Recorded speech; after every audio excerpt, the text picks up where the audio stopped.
Chapter 18. What are you raving about now? Where's Caroline? Danielle demanded. Dee stopped. She had to leave.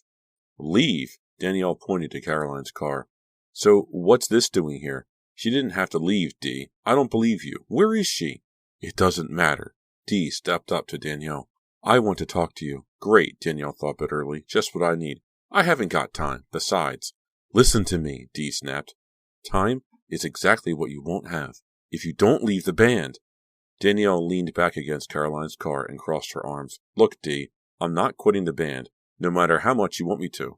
I'm sorry you aren't the only lead singer anymore, and I'm sorry you're jealous about Kit and me. I really am, but the doctor thinks the band is the best thing for me, and— Leave it, Dee shouted. I'm warning you. Danielle straightened up, her hands clenched into fists. Rage swept through her like a burning fire. What's happening to me? She wondered. I feel so out of control. With a savage snarl, she dived at Dee. Her fingers curled into claws. She aimed in straight for Dee's throat. With an angry shriek, Dee fought back. She grabbed Danielle's hair and twisted it in her hands. Danielle cried out in pain. She jammed one hand under Dee's chin and shoved as hard as she could. Dee gasped, staggered back. Danielle leaped at her, knocking Dee to her knees. Why? Why am I doing this? What's wrong with me? Snarling, she wrestled Dee to the ground. The gravel cut into her elbows, but the pain didn't matter. Winning did. She had to beat Dee. Dee gasped in pain as the gravel slashed her cheek. Blood. Danielle could smell it. She could almost taste it. She wanted it. Wanted to feel it in her mouth again. Salty, thick, delicious. She heard herself howl again, howling for the blood like an animal. An animal. What was wrong with her? Snarling, she dug her claw-like fingers into Dee's throat. It's just like my fantasy, Danielle thought. But it's not a fantasy. It's real. I'm going to kill her. Kill her! Chapter 19. The smell of blood made her pulse race, her heart pound. I must taste it. I must taste it now. Uttering a howl of attack, Danielle dived for Dee's throat again. Dee kicked out wildly, slammed a foot heavily into Danielle's stomach. Dee? Danny? Stop it! Danielle heard Caroline's startled cries. Dee leaped on top of her. I must taste it, Danielle thought, panting loudly. I must taste the blood. Stop! Caroline screamed. What are you doing? Are you crazy? You're going to kill each other! Danielle felt Dee's weight being lifted from her. She scrambled to her feet. What's going on? Caroline demanded, her blue eyes wide with shock and anger. She kept a tight hold on Dee's arm. What happened? Ask her, Dee shouted breathlessly. I tried to talk to her, and she came at me like I don't know what. Like an animal, Danielle thought, panting. She bent over, pressing her hands on her knees, struggling to catch her breath. Caroline narrowed her eyes at Dee. You know you're not supposed to get Danny upset. What did you say to her?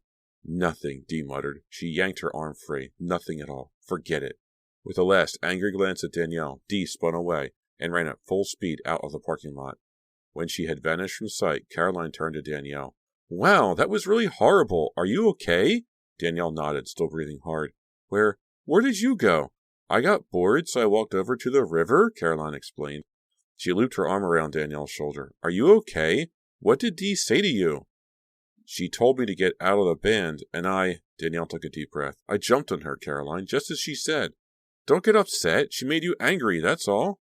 Angry? Danielle shook her head. I was more than angry. I wanted to kill her. Yeah, well, I don't blame you, Caroline said. She didn't have any business telling you to leave the band. She's supposed to— She broke off, biting her lip. Supposed to what? She's supposed to do what's best for the band, Caroline finished quickly. Dee is out of control.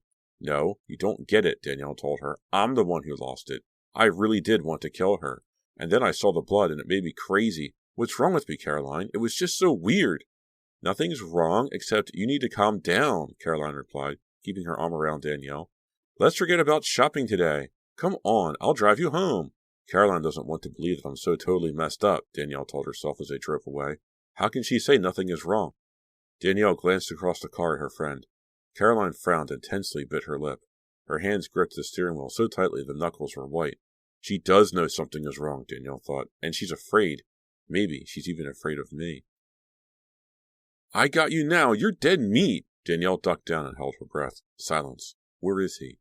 Then she heard shuffling footsteps, loud breathing. She forced herself to keep still. The breathing got louder, the footsteps closer.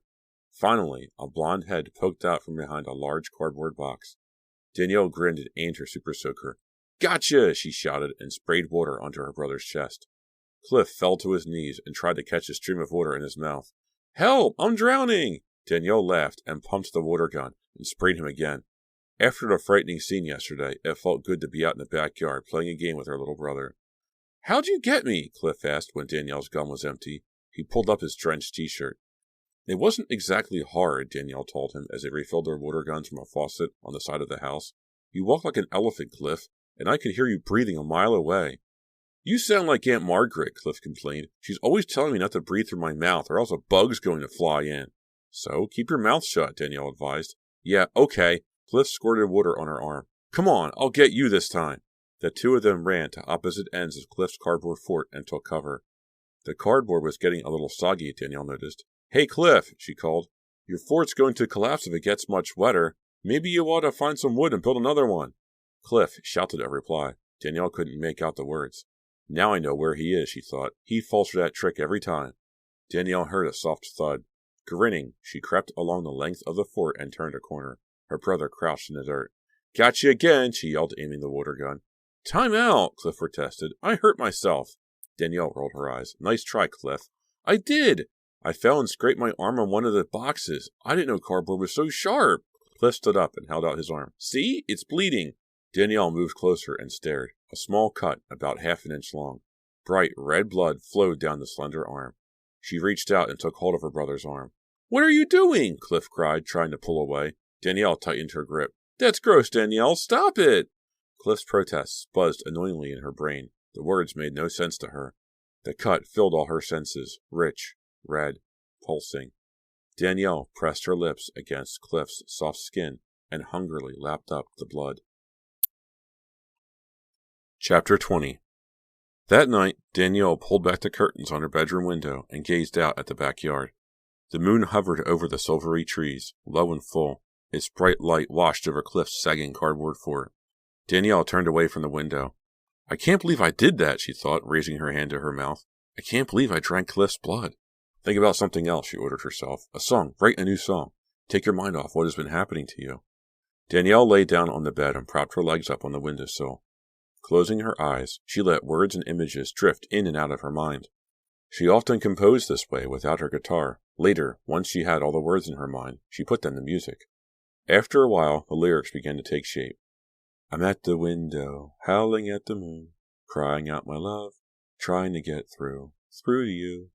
I'm howling, howling, howling my love, gotta claw my way back to you. Weird, Danielle thought. Howling my love? Gotta claw my way back? More than weird. Frightening. Why am I writing things like this? Stuff about clawing and howling and killing? Danielle opened her eyes and sat up.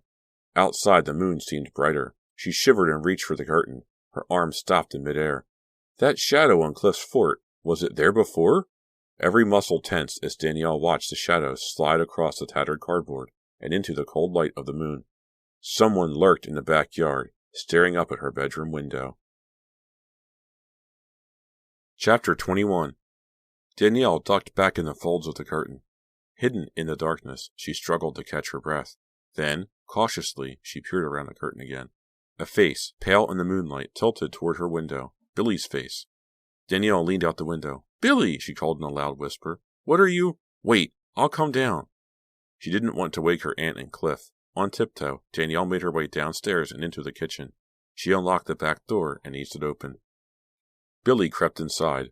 In the glow of the moonlight that followed him into the room, Danielle could see that he was nervous. His hazel eyes darted around the kitchen, not meeting Danielle's gaze. His hands stayed jammed into the pockets of his faded cutoffs. Something was wrong. What is it? Danielle asked. And how come you came sneaking through the yard like that? You really scared me. Sorry, Billy's gaze shifted to the kitchen door. I started to the front door, but I didn't see any lights, and I didn't want to disturb your aunt. What's the matter? The matter? Nothing. Billy glanced around the kitchen again. I wanted to make sure you're ready for tomorrow night's show. Danielle stared at him. Billy wouldn't stake out her backyard at midnight just to make sure she was ready for a performance. Billy? The show is here in Shadyside, Billy interrupted quickly. Makes it a lot easier, right? No packing, no driving, no depressing hotels. Right, Danielle agreed. What is his problem, she wondered, studying his face. It'll be good to play in front of a hometown audience, he went on. The manager says we're sold out. That's great. Billy took his hands out of his pockets, put them on his hips, then shoved them back in his pockets again. He stared at his feet. Billy, what is it? She demanded. You're so nervous, you're giving me the creeps. At last, Billy met her gaze. Danielle jerked away. His eyes gleamed with desperation.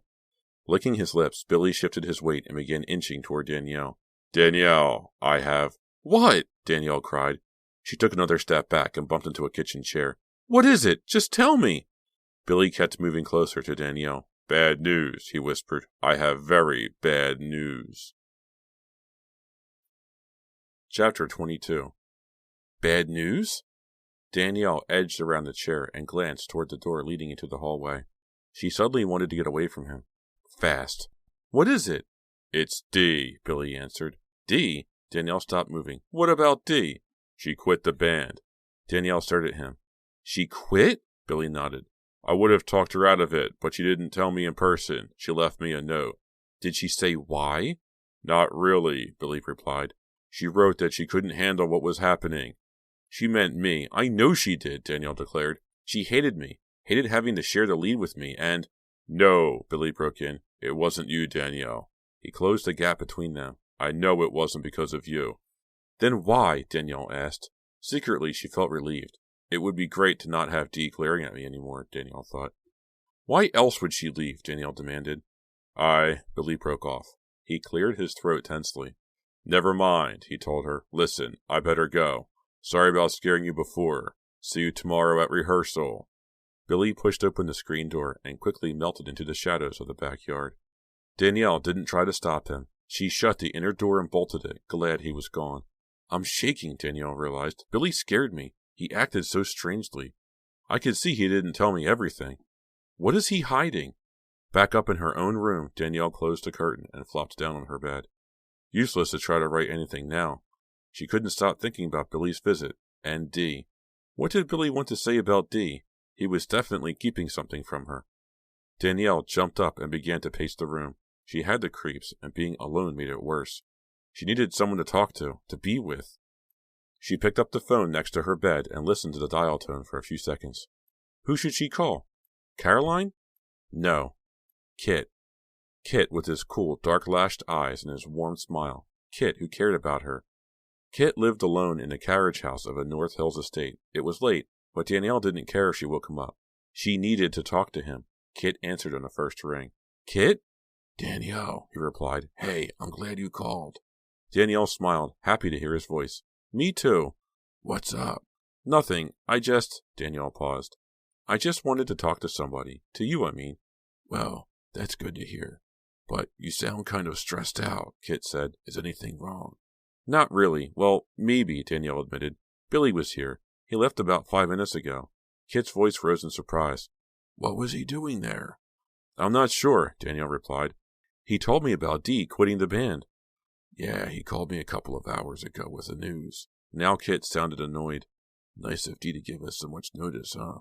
Did Billy tell you about the note she wrote? Danielle asked. Yeah, but it didn't make any sense to me, Kit sighed. Anyway, you said you weren't sure why Billy came to see you. What did you mean? I don't know. He only talked about Dee, but I got the feeling he wanted to say something more. Danielle shivered, remembering the way Billy acted. He was really uptight, Kit.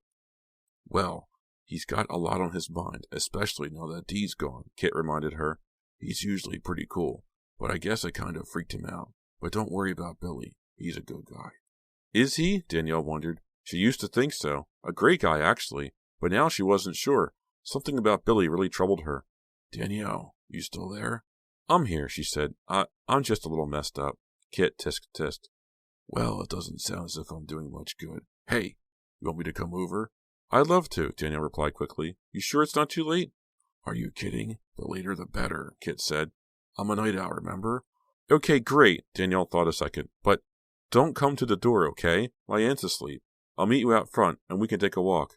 Right. Be there in 10 minutes. 8 minutes later, Danielle slipped out the front door. She changed from her worn t-shirt into a new blue tank top, brushed her hair, and put on a little makeup. She couldn't shake the jitters from Billy's visit. but that didn't mean she couldn't look good for Kit. He arrived a moment later, killing the engine on his white Mustang and coasting quietly to a stop at the curb. "You look great," he complimented her as he joined her on the sidewalk. "Thanks," Danielle smiled, feeling calmer with Kit around. "So do you." Kit glanced down at his ragged jeans and ratty sneakers. He grinned and grabbed her hand. "Come on, let's walk." They strolled in silence. The moon dipped in and out from behind scattered clouds. Danielle swallowed hard. For once, the cold moonlight wasn't affecting her, wasn't making her feel strange. Weird, she thought. Usually, I'd be shivering, feeling different, frightened, but not this time. It must be Kit, she thought, turning to him. He makes me feel warm and safe. As if he felt her gaze, Kit smiled at her. "You're not so nervous now," he commented. "Do you want to talk about Billy's visit?" Danielle shook her head. "I thought I would, but I don't." "Well, okay," Kit replied softly. "It's just that I thought he upset you, and he wanted to tell me about it." "I don't," Danielle repeated. "I want to forget it." Kit let go of her hand and put his arm around her shoulder, but Danielle shrugged it off. She stared up at the moon and felt a sudden rush of energy. "You know what I want?" she asked. "I want to run. Come on, Kit, let's run." Without waiting for him to respond, Danielle took off down Fear Street. Behind her, she heard Kit call her name, but she kept going, laughing, running faster. "Hey, Danielle, whoa!" Kit shouted from behind her. "You're way ahead. Wait up." "Come on and catch me," Danielle shouted back without slowing down. Danielle loved the rush of wind in her face and hair, the pounding of her heart, the slap of her sneakers. "Faster," she urged herself. "Faster!" "Danielle," she heard Kit call far behind her. But Danielle didn't stop, didn't want to stop. Why am I doing this? Danielle asked herself. Why am I running like mad in the middle of the night? She didn't know. She didn't care. She couldn't think. All she could do was run like a stampeding horse, like a wild animal. "Danielle!" She could barely hear Kit. He'd never catch up. The wind shifted. Danielle sniffed. Her eyes narrowed and she stopped. She stood still, listening. Something close by. An animal. Something small. She could hear its tiny heart racing with fear. She could smell it. There, in the side yard of that house. A rabbit. A small, plump rabbit. Danielle's mouth watered. With one snap of her teeth, she'd be able to taste the rabbit's blood. As silently as she could, she leaped over a low hedge and bounded across the yard. The rabbit stood frozen for a split second, then darted away. Danielle lowered her head, urged her legs forward. "I can catch him," she thought. "I know I can. I can taste the blood already." Chapter 23. "Hey, whoa!" Billy's sharp voice cut through the chatter like a knife. "In case you forgot, we've got a show tonight. You want to try rehearsing instead of standing around shooting the breeze." Mary Beth frowned. "We've been rehearsing, Billy. Now we're on a break. Lighten up." "Rehearsing? Is that what it was?" he shot back. "Could have fooled me. Maybe if you try a little harder, we might be good enough to play for birthday parties." Billy made a big deal of checking his watch. 5 minutes, he called loudly as he strode away from the stage. "Wow," Caroline muttered to Danielle. "What's his problem?" Danielle shook her head. Whatever had bothered Billy last night was still troubling him, but she didn't know what it was. "Well, I'd wish he'd cool it," Mary Beth grumbled. "Tonight's supposed to be fun. Bad Moonlight comes home to Shadyside and all that, and he's ruining it with his attitude." Mary Beth was right, Danielle thought. They were all looking forward to playing in Shadyside, especially at Red Heat, the most popular teen dance club in town. Tonight's show was sold out. Red Heat had been a huge warehouse, so sold out meant an audience of more than 200 people. Everybody in the band had been really pumped when they arrived at the club to rehearse, but Billy's sour mood had quickly brought them down. What was wrong with him? A husky voice broke into Danielle's thoughts. "Hey, Danielle, please tell me that Billy isn't always like this?" Shauna Davidson, the singer replacing Dee, stepped over to Danielle, brushing out her straight black hair. She was a friend of Kit's. He had called her early this morning. She jumped at the chance to be part of Bad Moonlight. Tall and slender, Shauna was easygoing, with sparkling brown eyes and a good sense of humor. Danielle could tell she was surprised by the manager's mood. "The first run-through sounded pretty good to me," Shauna continued. "But I'm not about to argue with Billy, not on my first day with the band." "Billy's not always like this," Danielle assured her. "I don't know what's wrong, Shauna, but I'm pretty sure it doesn't have anything to do with the way we sounded." Shauna glanced at her watch. 3 minutes left. Guess I'd better get ready." Danielle turned from Shauna and bumped into Kit, who was kneeling next to one of the amplifiers. Good. 2 extra hands. Kit smiled at her. You want to hold this cable for me? Sure. Danielle held the fat cable while Kit wrapped black electrical tape around it. When his long fingers brushed hers, she drew back. Kit glanced up. Was it something I said? He asked. Excuse me? He cut the tape and stood up. Well, you jumped just now when I touched your hand. And last night, the way you ran away from me, I thought maybe I'd said something or done something to turn you off. No, nothing, Danielle told him. And I wasn't running away from you, Kit. I was just running. Funny. She remembered running, but she didn't remember where or why. Danielle uttered a nervous laugh. Guess I was a little jumpy just now because of Billy, she explained to Kit. He's acting so strange. Yeah, Kit frowned. I'd sure like to know why. So would I, Danielle thought. Something to do with D, I'll bet. He must be furious because she quit so suddenly. Okay, kiddies, Billy shouted, striding quickly toward the stage. Recess is over. Time to work. Picking up their instruments, the members of the band quickly took their places. Danielle had changed the lyrics of the song she'd written the night before. This morning, she'd worked out the music. She played the opening notes, then began to sing. I'm at the window, staring at the moon, crying out my love, trying to get through to you. On the refrain, Shauna joined in. I'm crying, crying, my love, gotta find my way back to you. Their voices blended well, Danielle's high and clear, Shauna's low and throaty. Danielle was happy with it, but Mary Beth thought it sounded too tame. It needs something, she insisted. Danielle laughed. You should have heard the first lyrics. Instead of staring at the moon, it was howling, and it wasn't gotta find my way back, it was gotta claw my way back. Mary Beth's green eyes lit up. That's more like it, she declared. Let's try it. The old lyrics still made Danielle uncomfortable, but when they finished the song, Caroline and Mary Beth gave her a thumbs up. Danielle tried to shrug off the uneasy feeling. When they finished that song, they ran through some others and ended with Bad Moonlight. All right, Caroline cried when the session was over. Shadyside is gonna rock tonight. Nice work, Shauna, Mary Beth told the new singer. We're going to be better than ever now. Billy didn't comment on the band's performance. Showtime is at 9, he announced. Everybody be here at 8. 2.5 hours. Danielle planned to go home, shower, and eat, maybe catch a short nap. But first, she wanted to talk to Billy, find out what was troubling him. She caught up to him as he crossed the dance floor to the entrance. Billy? He stopped and turned, obviously annoyed. Danielle gulped in a deep breath. I know you've got a lot on your mind, but, Billy, what's the matter? She burst out. You're so angry, and last night you were all nervous and jumpy. Billy stared at her, his eyes wide in the red and blue lights of the converted warehouse. Danielle watched him lick his lips and swallow hard. He didn't reply, didn't say a word to her. Instead, he turned away and hurried out the door. Danielle arrived back at Red Heat a few minutes before 8. Billy leaned close to Kit on the stage, talking intensely. Caroline and Mary Beth rehearsed their intro to one of the songs. Yo! Danielle called, crossing the big dance floor. I thought I'd be early, but you guys beat me here. Kit smiled. So did Mary Beth and Caroline. Billy glanced at her, then turned away. Anybody seen Shauna yet? He asked. I'm here. The entrance door slammed shut, and Shauna hurried toward the stage. Good, Billy said. Caroline and Mary Beth wanted to work on something with you. Sure, Shauna caught her breath. My bass is upstairs. I'll go get it. I'll get it, Danielle offered. She held up her red dress, covered in plastic. I've got to put this up there anyway.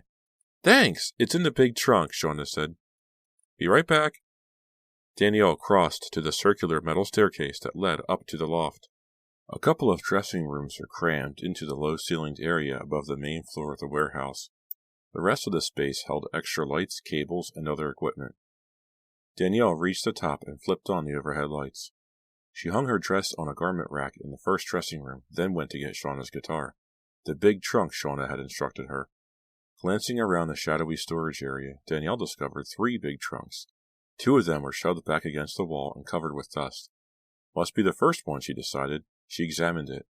It was a tall, black, upright trunk with 3 heavy metal clasps. Danielle started to pry the clasps open. Wow, it is boiling hot up here, she thought. She wiped her hand across her forehead, brushing away beads of perspiration. The trunk had been jammed between some cardboard boxes and a stack of folding metal chairs. Danielle grasped the trunk handle and struggled to slide it out. It didn't budge. What did Shauna have in here with her base? A ton of bricks? The cardboard boxes were loaded with colored gels for the spotlights. Danielle shoved them out of the way. Then, leaning over the trunk, she pulled the lid open and peered inside. No! She let out a low cry. Dee's body tumbled out, slashed to pieces. Chapter 24. Dee's body toppled onto Danielle's shoes. Danielle staggered back. She opened her mouth to scream, but no sound came out. Dee's t-shirt and jeans were blood-soaked and cut to pieces. Deep, long scratches ran down her arms. Scratches covered her neck as if an animal had clawed at her throat. Raising both hands to her face, Danielle backed away, crashing into a microphone stand. It fell with a loud clang. She barely heard it. Her heart hammered. A loud roar filled her ears. She squeezed her eyes shut, then forced them open again. As Danielle stared down in horror, she pictured herself in that frightening fantasy, running with Dee on the track, running after her, attacking her. Once again, Danielle saw the real fight they'd had in the parking lot outside Dr. Moore's. Snarling and wrestling in the gravel, going for Dee's throat. She had wanted to kill Dee, wanted to tear Dee to pieces. And now Dee lay at her feet, torn to pieces, as in Danielle's violent fantasy. Clawed and scratched to death, as Joey had been. Dee and Joey. Did I do this? Did I murder Dee? The terrifying question burst into Danielle's mind. She shook her head hard. Of course I didn't murder them. Of course I'm not a murderer.